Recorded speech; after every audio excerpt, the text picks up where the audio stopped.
Can you see my screen? Yes.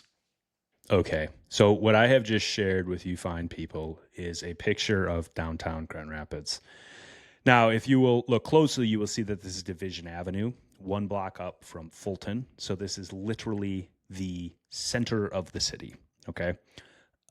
This is where the northeast, northwest, southeast, southwest, like that is based on the intersection immediately behind us. So we are right in the heart of downtown.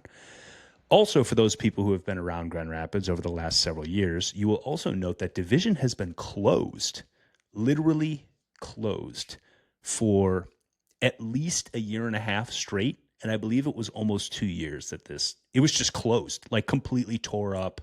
I believe they were laying some kind of fiber optic cable.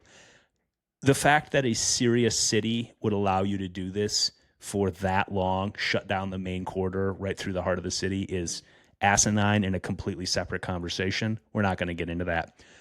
But finally, just at the end of last winter, so we're kind of coming into the second summer now of this project being completed, it does look nice. The project looks great. All the intersections are kind of dialed in. They have all the fanciest, crosswalk things and all that jazz.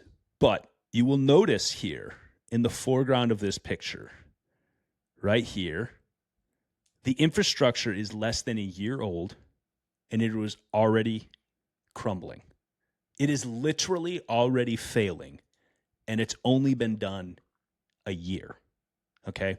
And this is one specific example, but I have noticed other examples throughout the greater West Michigan area. And also when I lived in California, where these contractors will come in, spend untold millions of dollars, causing significant disruptions to the flows of traffic, to people's daily commutes, to even just like the culture and kind of structure of communities.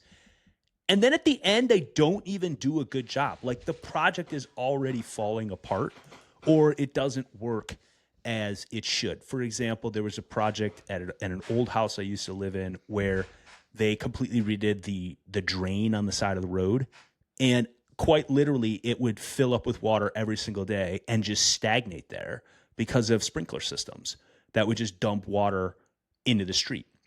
So I just want to just posit this as yet another example of kind of structural failure in your society, where it's like, even when you do roll out the red carpet and you get a good contractor in there and you're like, we're going to rebuild this, we're going to make an investment in the future, there's still no accountability and no like serious recourse. Now, I don't know, maybe they have replaced this in the last couple of weeks since I took this picture. I highly doubt it. But it just speaks to this idea of like, they do this huge project, they make tons of money, they cause huge disruptions, and then there's no accountability to make sure it actually works long term.